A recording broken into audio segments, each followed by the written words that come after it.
a todos, bienvenidos de nuevo a este pequeño rincón del cinéfilo. Después de la película de Blancanieves y los 7 enanitos, vamos a seguir con una película de aventuras, pero que no tiene nada que ver de corte infantil, aunque sí la podíamos llamar como una película infantil y juvenil, una mezcla, digamos, para ambas edades. El título que os voy a hablar esta noche es nada más y nada menos que Robin Hood, Príncipe de los Ladrones. Una película que en realidad es un remake de la película que en 1938 protagonizó Errol Flynn y la fallecida hace poco Olivia de Havilland, y dirigida por el alemán afincado en Hollywood Michael Curtiz. Esta película fue famosa por varias cosas en su estreno. La primera de ellas, sobre todo en los círculos de Hollywood, con la amistad que hubo entre los dos Kevin, es decir, con Kevin Reynolds, que es el director de esta película, y con Kevin Costner, que fue el productor y también director, mejor protagonista de la misma. Después del éxito de Bailando con Lobos, la carrera de Kevin Costner prácticamente iba en alza. Es decir, íbamos de Sin Salida, Revenge, Los Intocables de Elliot Ness, una serie de títulos notables, hasta llegar precisamente, si exceptuamos evidentemente al guardaespaldas, hasta llegar a la cumbre de su éxito, que fue Bailando con Lobos, aquel magnífico western, que tenéis aquí la crítica en el canal, que ganó 7 Oscars de Hollywood de 12 nominaciones. Uno de los más grandes westerns de la historia del cine, y una película que es una auténtica proeza visual, y mejor dicho, una proeza audiovisual. Pero después de todo esto parece que a Kevin Costner, digamos, se le subió un poco el éxito a la cabeza. Quiso probar con el cine de aventuras más puramente clásico, haciendo un remake, evidentemente, de Robin Hood, Robin de los Bosques, la película protagonizada por Errol Flynn y por Olivia de Havilland. Pero en este caso lo que quería era una película netamente norteamericana, es decir, de puesta en escena norteamericana, es decir, de agilidad, de ritmo, en lo que se refiere a estructura narrativa, todo norteamericano, aunque no realizada, por así llamarlo, no realizada en decorados y en exteriores norteamericanos, sino en Inglaterra y en Escocia, que es donde realmente se había filmado este film.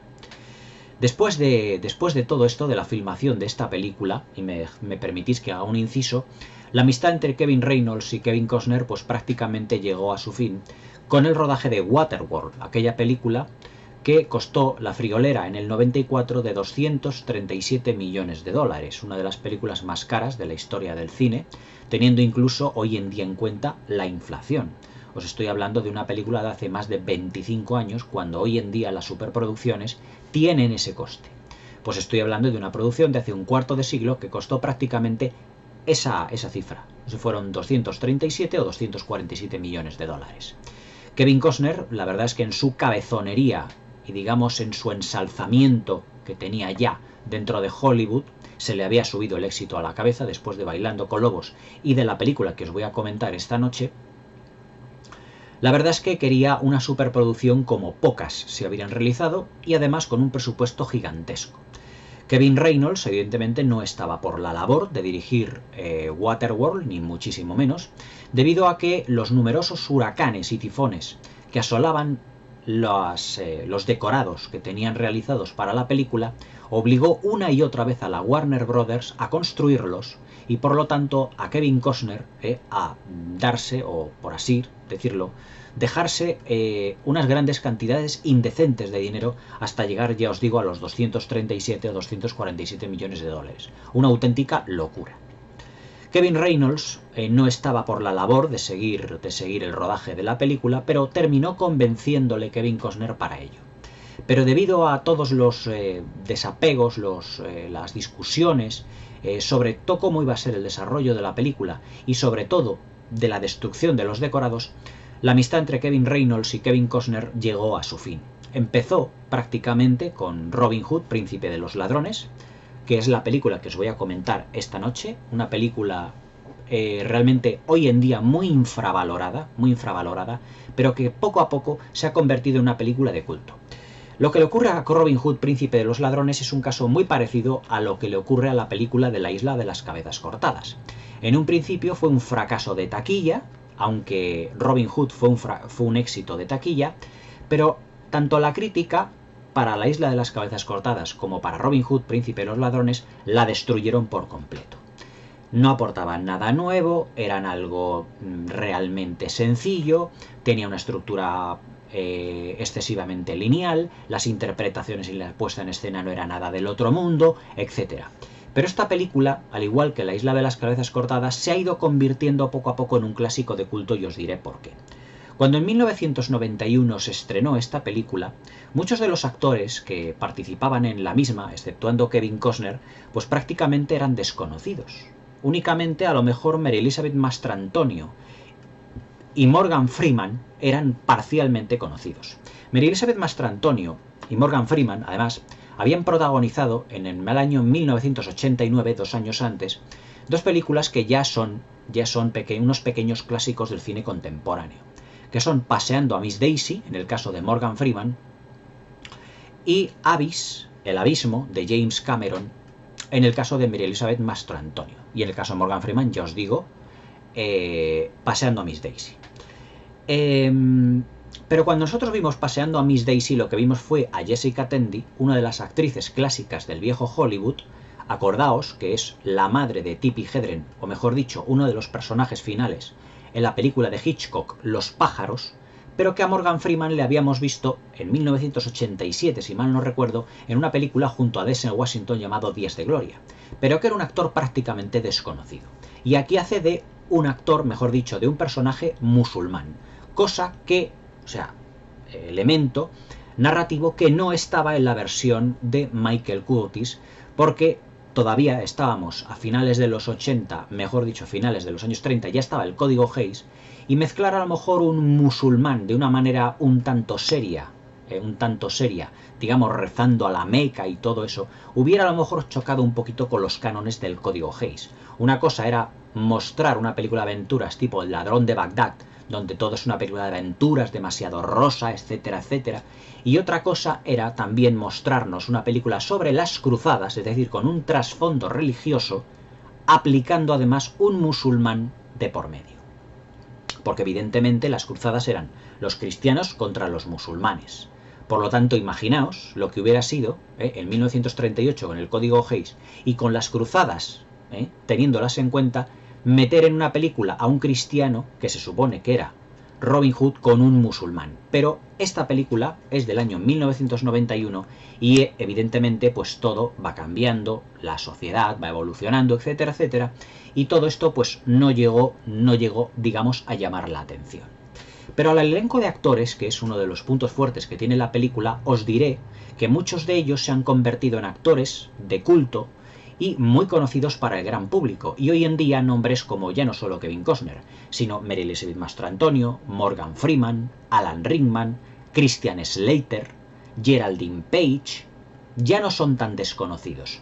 De Morgan Freeman evidentemente le conocíamos de Paseando a Miss Daisy y de Días de Gloria, pero es que posteriormente le hemos visto ganar un Oscar por $1 Million Baby como actor secundario, le hemos visto hacer numerosos papeles secundarios, por ejemplo en la trilogía de Christopher Nolan, y el nombre de Morgan Freeman ya nos ha sido ya muy conocido, pero hace 30 años Morgan Freeman era completamente desconocido. Luego tenemos también a Alan Rickman, que es el profesor Snape de las películas de Harry Potter, pero que en el año 91 era totalmente desconocido y que hace papel aquí, en vez del príncipe Juan, del sheriff de Nottingham. Porque aquí la figura del príncipe Juan desaparece. Es decir, la figura del príncipe Juan, en esta película, como en la de Michael Curtiz, que era el malo, el villano de la función, aquí digamos que desaparece. Sino que tenemos al sheriff de Nottingham, que en la película de Michael Curtiz era nada más y nada menos que interpretado por Basil Rathbone. ¿De acuerdo? Entonces, lo que aquí tenemos es un elenco de actores ya muy conocido. Continúo. Luego tenemos a Christian Slater, que hace el papel de Will Scarlet, el hermano secreto de Robin Hood. A Christian Slater le conocíamos pues prácticamente por muy poquitas películas, pero muy escogiditas. Por ejemplo, Amor a querrarropa, que hizo con Rosanna Arquette, aquella película muy violenta de la generación X. Le conocíamos por Entrevista con el vampiro, por ser el periodista que va tomando nota de todo lo que la vida de Brad Pitt le está teniendo junto con él cuando le está mencionando todos los problemas que ha tenido a lo largo de toda esta maravillosa película. Es decir, hay un elenco de actores aquí que cuando en 1991 se estrenó, eran muchos de ellos desconocidos, pero que hoy en día, si la ponemos en televisión, como en numerosas veces han puesto, todos ellos ya no son son totalmente conocidos, y ya la vemos con otros ojos, y eso es lo que está ocurriendo precisamente con Robin Hood, Príncipe de los Ladrones. Ya no es aquella versión de Robin Hood única y exclusivamente para el lucimiento de Kevin Costner, sino que él, muy sabiamente, junto a Kevin Reynolds, escogió un elenco de actores y de actrices que se estaban forjando cierta fama en Hollywood.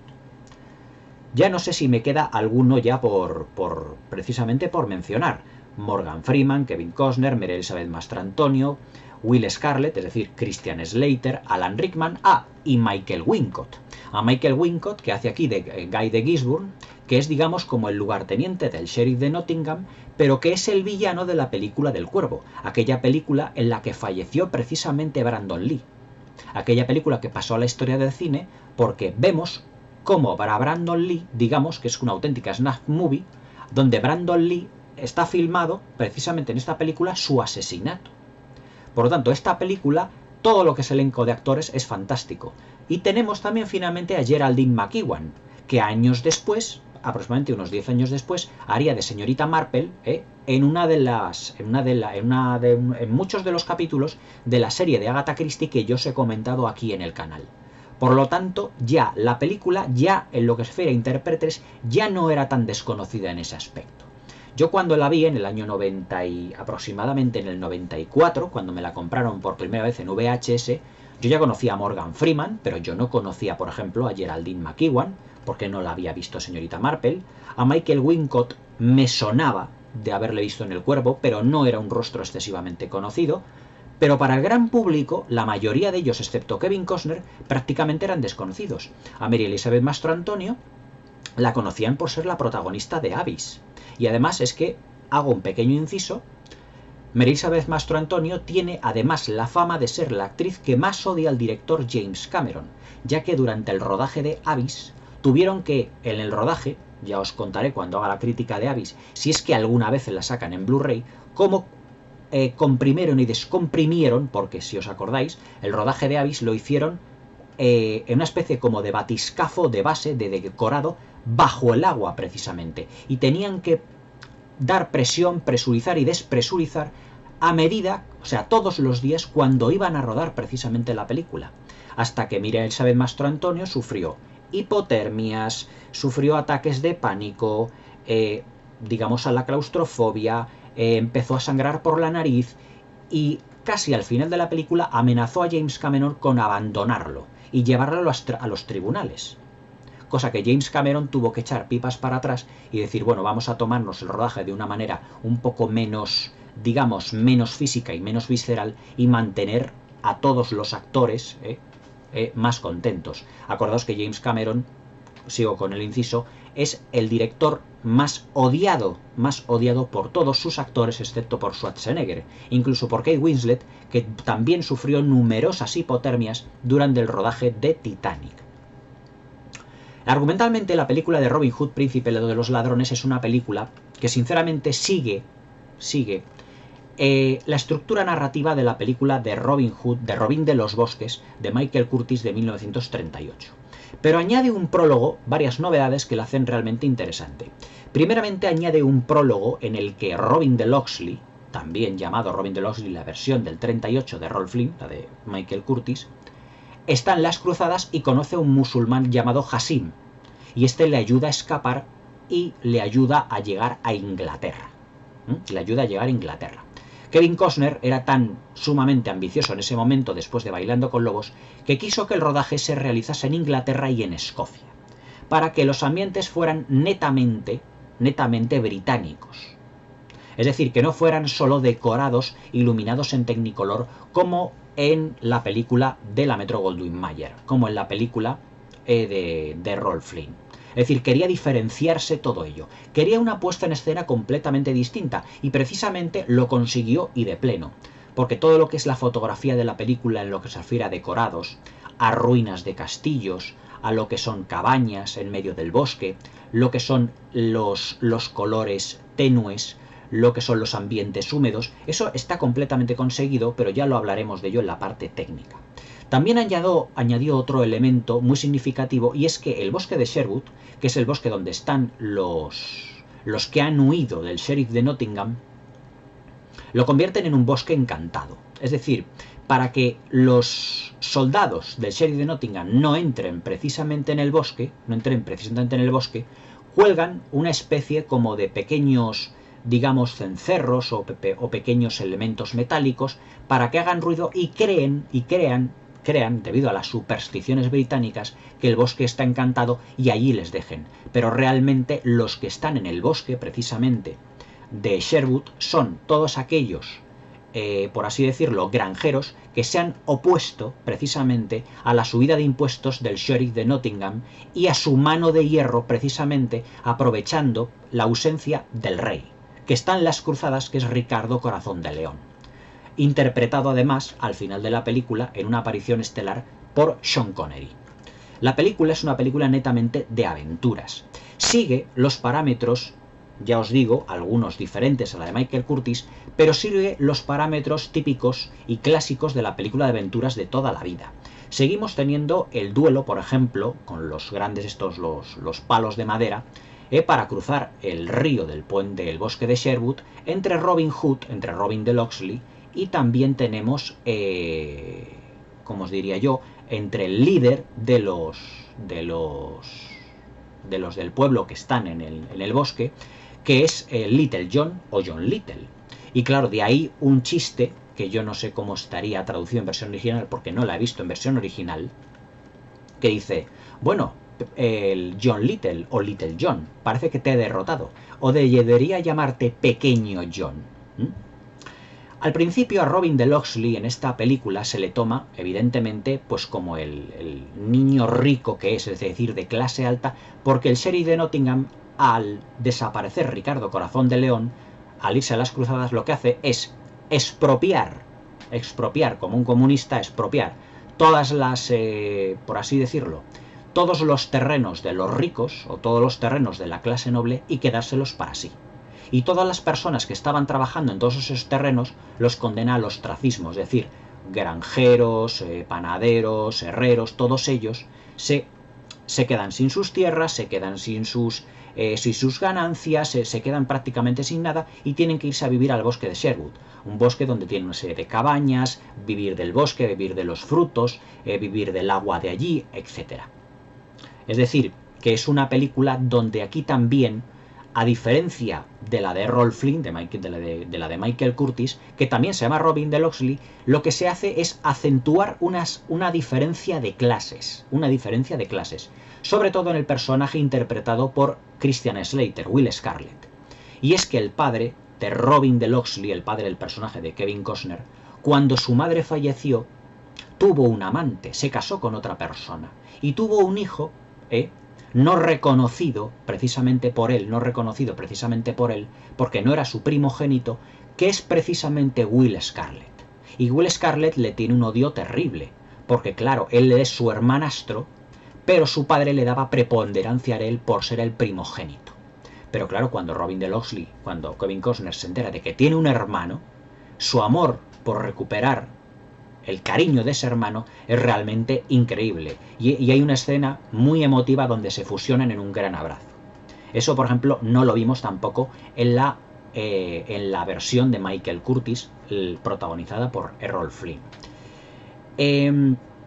Lo que vemos también es que la historia de amor que hay entre Mary Elizabeth Mastro-Antonio, Lady Marian, una noble también, y Robin de Locksley es muy distinta también a la que hacen Robin Hood, es decir, Errol Flynn y Olivia de Havilland. Es decir, es menos romántica, en el sentido de que es un tanto más fría, porque la clase noble en la Britania, mejor dicho, en la Edad Media de Gran Bretaña, la gente era mucho menos dada a expresar sus sentimientos. Es decir, por eso os estoy diciendo que la puesta en escena que tiene esta película es más, digamos, norteamericana, mejor dicho, es más británica que norteamericana. Los británicos, evidentemente, eran menos dados en la clase alta, como me habéis seguramente oído muchas veces decir, eran menos dados a expresar sus sentimientos. Sin embargo, en las miradas que ellos tienen, en los juegos de planos y de contraplanos que tiene Kevin Reynolds en esta película, pues se nota muchísimo que el personaje de Kevin Costner, Robin Hood, y el personaje de Mary Elizabeth Mastrantonio, Lady Marian, están profundamente enamorados, porque ya lo habían estado anteriormente, antes de que Robin de Locksley se hubiera ido a las cruzadas, precisamente. En la versión de Michael Curtiz es completamente todo lo contrario, es una relación más romanticona, más, digamos, más cursi, un poco más empalagosa. Aquí es más fría y más distante. ¿Pero por qué? Porque Kevin Costner y porque Kevin Reynolds quisieron darle una puesta en escena a la película en determinados aspectos un poco más británica y menos norteamericana. Por eso la rodaron en escenarios naturales y en decorados, se puede decir, allí en Inglaterra y en Escocia. No hay más que verlos, por ejemplo, en secuencias como persecuciones con los caballos, algunos decorados principalmente montados en exteriores, en grandes praderas y en páramos, que es el típico paisaje inglés, no son los típicos decorados interiores iluminados en Technicolor en Hollywood. Es decir, es una película que en puesta en escena es completamente distinta a lo que es la película del Robin Hood clásico, de Michael Curtiz, protagonizado por Errol Flynn y por Olivia de Havilland. Tienen en común la estructura narrativa, que es bastante lineal y que va siguiendo pues prácticamente todos los acontecimientos. Es decir, seguimos teniendo, que Kevin Costner, es decir, como Robin Hood, quiere liderar a los bandidos del bosque de Sherwood. Se expone también unos cartelitos en donde se expone la cabeza de Robin Hood, por tanto, que se va aumentando el dinero, es decir, se le trata como un proscrito, igual que en la película de Errol Flynn. También es un gran espadachín. Seguimos teniendo capítulos dentro de lo que es la película llenos de agilidad, de dinamismo, en lo que se refiere a aventuras. Seguimos teniendo al malo malísimo interpretado por Alan Rickman, un tanto, digamos, maniqueo, un poco maniqueo, porque evidentemente pertenece a la clase noble, pero es excesivamente, ¿cómo os diría yo?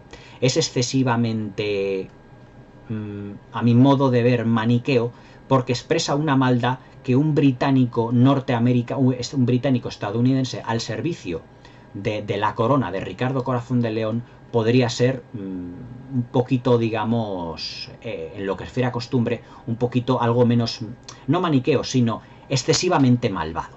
Pero bueno, aquí lo quiso así el guión y es lo que hay realmente. Tenemos también escenas realmente portentosas, como por ejemplo, cuando Robin Hood, Robin de Locksley, quiere que Lady Marian se vaya en una barca para que no se pongan en peligro, porque han recibido a un ataque ya al bosque de Sherwood, todo rodeado por esa típica niebla inglesa que no vimos en la película de Michael Curtiz. Es decir, es una película que, ya os digo, en resumidas cuentas, tiene muchos puntos en común con la de Michael Curtiz, o sea, sigue su estructura narrativa, los mismos personajes prácticamente y todo ello, pero enfocados desde un punto de vista muy distinto, sobre todo en el personaje de Hasim, que es el musulmán, que es el que está, digamos, de guardaespaldas, que no tenía Robin de Locksley en la versión de Errol Flynn. Es decir, tenemos una serie de elementos más interesantes que en la versión, aunque evidentemente como película, en lo que se refiere a filmación, en lo que se refiere a planificación, es muy superior la versión, evidentemente, de Michael Curtiz. Michael Curtiz es que era un alemán afincado en Norteamérica, muy deudor en muchos aspectos, su escena del expresionismo alemán, de ahí que fuera alemán precisamente, y además que era un experto en películas de aventuras como el Capitán Blood, que hizo también con Errol Flynn precisamente, de un nivel realmente estratosférico, con unos diálogos fabulosos. Aquí tenemos unos diálogos más sencillos, es decir, más fáciles de seguir en todo momento. La edición que yo tengo aquí entre manos en Blu-ray es una edición extendida que abarca 12 minutos más de secuencias no vistas. Y la película se alarga hasta los 155 minutos, es decir, 2 horas y media de película de aventuras. Uno de los elementos también que a mí también me llamó bastante la atención en su momento fue, sin duda, la banda sonora. La banda sonora y sobre todo la canción, esa canción compuesta por Bryan Adams, bueno, no me acuerdo si fue compuesta por él, pero cantada por Bryan Adams, que era Everything I do it for you.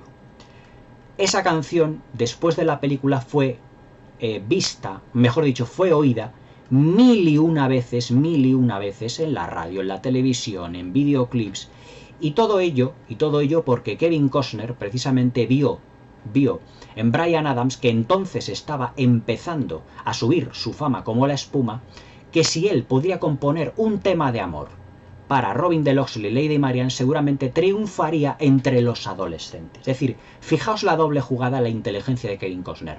Por una parte, una película de aventuras muy para los chavales, que tuviese el afecto, mejor dicho, el acierto de llamar la atención de las chicas, porque Kevin Costner estaba entonces muy de moda, y además también reforzar la presencia de las chavalas en las películas, aunque fuera una película de acción, por una banda sonora que era un tema de amor y que sirve para los títulos de crédito de la película. Además de que la presencia de Christian Slater, que también estaba subiendo en ese momento la fama como su carrera, sobre todo después del éxito creo que fue de A Quemarropa. Bueno, no me acuerdo si A Quemarropa precisamente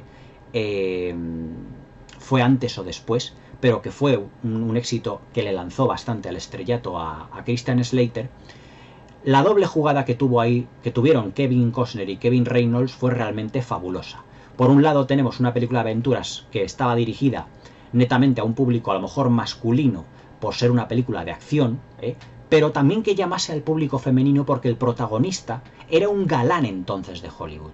Y si ya eso lo rematamos, evidentemente, con la película, con la música, mejor dicho, la canción de Bryan Adams, lo que tenemos era un éxito de taquilla formidable. La puesta en escena de la película, pues al principio, cuando vemos la oscuridad de las secuencias, el prólogo de todo lo que es como os lo diría yo, las secuencias en las cruzadas, en lo que es Jerusalén, la verdad es que nos encontramos con una versión de Robin Hood que yo, precisamente al principio cuando la vi, creía que no iba a tener nada que ver con la película de Errol Flynn, y así era. Lo que pasa es que, claro, no me esperaba un prólogo también junto con un musulmán, y además con un grado de violencia un poquito subido de tono. Pero luego, cuando ya la acción se traslada a lo que es la Inglaterra, y nos encontramos con una ambientación netamente británica, ya la puesta en escena se dulcifica un poquito más y ya tenemos algún típico chiste para aliviar la tensión, secuencias de acción, persecuciones, peleas de espadas. Incluso hay una secuencia muy, digamos, muy española, por así decirlo, en el que el sheriff de Nottingham, Alan Rickman, mata de una manera prácticamente muy miserable a Michael Wincott, a Guy de Gisborne, porque ha fracasado otra vez en el intento de capturar a Robin de Locksley. Y es que él está en la forja de su castillo y le enseña una espada con un filo y un espesor importante. Y le dice, ¿ves esto? Dice, esto es acero español, mucho más resistente que el nuestro. Y le dice, saca tu espada. Guy de Gisborne, Michael Wincott, saca su espada y claro, le da un mandoble tremendo el sheriff de Nottingham, Alan Rickman, a la espada de Michael Wincott, a la espada de Guy de Gisborne, que la parte por la mitad. Y dice, ¿de dónde habéis conseguido esto? Y dice, es que es acero español, mucho más resistente. El acero toledano, aquí en España el acero toledano es uno de los mejores aceros del mundo. Pues en esta película hay un guiño precisamente al acero toledano, al acero español. Es uno de los aspectos que más me gustan precisamente. Y le dice, y bueno, ¿y qué has hecho con Robin de Locksley? Hemos vuelto a fracasar, se nos ha vuelto a escapar, por más que incrementamos el dinero, el rescate por él, mejor dicho, el rescate, lo que es el dinero por su captura, no lo conseguimos, y entonces le clava toda la espada del acero español en el estómago, de una manera completamente inmisericordia. Y le dice, retirad todo esto. También tenemos la presencia de la bruja, que es un elemento esotérico que no estaba en la versión de por así decirlo, la versión de Michael Curtiz con Errol Flynn, en el que pues se lanza una serie de huesos, de dados, de lo que fuera, y que dice que efectivamente pues que tiene que acabar con Robin de Locksley, pero eso sí, tiene que casarse con Lady Marian si quiere llegar a ser un noble de verdad, porque él era sheriff de Nottingham, pero no tenía un título de nobleza, y tiene que hacerse con Lady Marian, por lo tanto tiene que capturarla,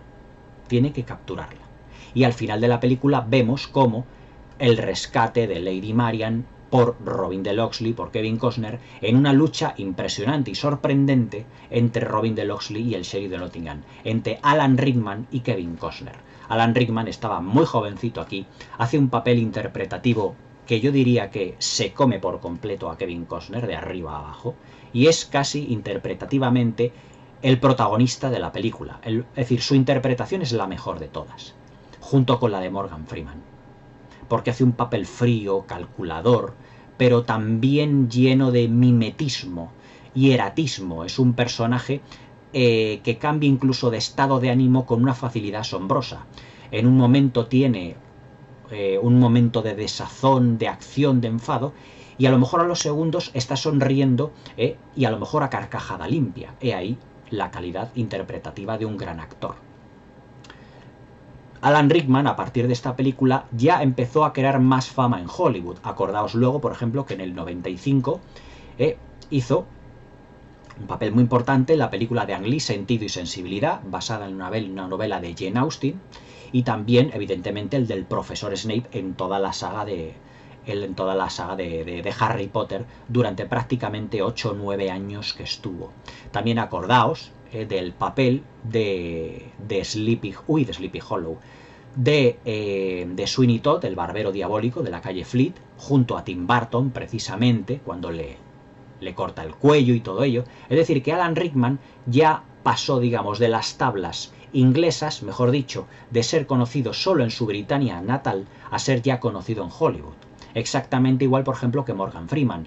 Ya pasó a ser mucho más famoso, más conocido para el gran público. Christian Slater estaba forjando su carrera. Kevin Costner estaba en lo alto de la cima cuando hizo esta película. Pero claro, en 1991 no conocíamos prácticamente a Alan Rickman, no conocíamos a Geraldine McEwan, la que hace de bruja precisamente del sheriff de Nottingham, metiendo sus elementos esotéricos, y luego también la ambientación. Puede que la fotografía en algunos momentos en esta película sea, digamos, excesivamente oscura, pero la verdad es que, atendiendo a un cierto realismo y al ambiente inglés, en Escocia, en Inglaterra, pues no tenemos un sol radiante como en otras versiones más hollywoodienses, sino que Kevin Costner se quiso distanciar de la versión de Michael Curtiz en una serie de elementos que, contando lo mismo, lo hicieran de manera diferente, incorporando algunos aspectos. El esoterismo, por la presencia de la bruja con el esoterismo, por Geraldine McEwan, la presencia del musulmán, de Hasim, la presencia de Will Scarlet haciendo que fuera su hermano, es decir, metiendo el elemento de, digamos, de hermandad o de fraternidad dentro de lo que es los bandidos, entre comillas, del bosque de Sherwood, el elemento fantasmagórico dentro del mismo bosque de Sherwood, y sobre todo la guinda del pastel, que es la presencia de Ricardo Corazón de León, interpretado, ya os digo, con Sean Connery. Ya os digo que Robin Hood, Príncipe de los Ladrones, es un ejemplo muy parecido de lo que le está ocurriendo a la Isla de las Cabezas Cortadas. Es decir, es una película netamente de aventuras clásicas, con elementos nuevos, que fue un fracaso de crítica en su momento, que fue un éxito de público, pero porque tuvo Kevin Costner, evidentemente, tirando de inteligencia por la banda sonora de Bryan Adams, por su propia presencia, por la presencia de Will Scarlet, de Christian Slater, por la presencia de Mary Elizabeth Mastro Antonio, por la presencia de una película de aventuras, evidentemente, pero claro, incorporando elementos que la Isla de las Cabezas Cortadas no tenía como película, ya que la Isla de las Cabezas Cortadas era una película de aventuras, de piratas, sin incorporar casi elementos nuevos. Pero eso sí, mucha más acción y decorados más gigantescos. Pero en el caso de Robin Hood, Príncipe de los Ladrones, nos encontramos con una película que es prácticamente igual que la de Robin Hood del 38, pero con una serie de elementos nuevos que la hacen más interesante. Para mí, como película, la de Michael Curtiz es potencialmente superior en lo que se refiere a puesta en escena, a planificación. La planificación de los combates que tienen Basil Rathbone y Errol Flynn es insuperable. Todo lo que es la profundidad de campo, el uso del Technicolor, todo ello es muy superior, evidentemente, a la versión de Kevin Reynolds. La dirección de Kevin Reynolds, digamos que no es excesivamente espectacular, porque tiene planos muy buenos, pero también lo conjuga con planos muy estándar, tipo telefilm. Y ahí puede que sea ahí su debilidad. Es decir, hay veces que parece que estamos viendo una película hecha para televisión, y eso que el presupuesto de esta película fue de unos aproximadamente 48, 49, 50 millones de dólares. Pero claro, también tenemos que tener en cuenta que fue un rodaje no hecho en decorados, digamos, de Hollywood, sino que el equipo tuvo que trasladarse a Inglaterra y a Escocia para poder filmarla. De ahí también el elevado coste y también el elenco de actores que entonces estaban en lanza y que evidentemente pedían mucho más presupuesto. Kevin Costner, después de Los Intocables de Leon Ness y de Bailando con Lobos, imaginaos el caché que pediría. Morgan Freeman exactamente igual después del gran éxito de Paseando a Miss Daisy, que además había ganado el Oscar a la mejor película. Christian Slater ya había venido de finales de los 80, en el que había hecho una serie de producciones para adolescentes haciendo de rebelde. También pediría también su correspondiente caché. Todo ello, evidentemente, filmado en exteriores y con pocos decorados, como en los 90. Pero lo que hay que reconocer es que Robin Hood, Príncipe de los Ladrones, la verdad es que es una película de aventuras muy visible, muy notable y que va ganando con cada visionado, en el que vamos viendo ya retazos de lo que iba a ser el cine de acción de los 90, más ágil, más dinámica, deudor a veces del cine de los 80, pero digamos filmado de una manera un poco, digamos, menos brusca y más meticulosa. Para mí es un pequeño clásico de culto. No es una obra maestra, evidentemente, pero sí que es una película de aventuras muy estimable desde cualquier punto de vista. Yo, si no la habéis visto, os la recomiendo para pasar un buen rato, un rato de sábado por la tarde, porque es una película de aventuras, ya os digo, de las que hoy en día no insultan la inteligencia del espectador, tiene personajes atractivos, lo que es la fotografía es realmente notable, el detallismo de la misma, tiene personajes inteligentes, tiene buenos actores, y hoy en día eso, por desgracia, hay muy poquito o ya no lo hay. Por eso yo os reivindico Robin Hood, Príncipe de los Ladrones, edición extendida. 12 minutos más de diversión que seguro os va a entretener muchísimo. Espero que la veáis, os suscribáis al canal y le deis a la campanilla para que no os perdáis ninguno de mis nuevos vídeos. Hasta mañana.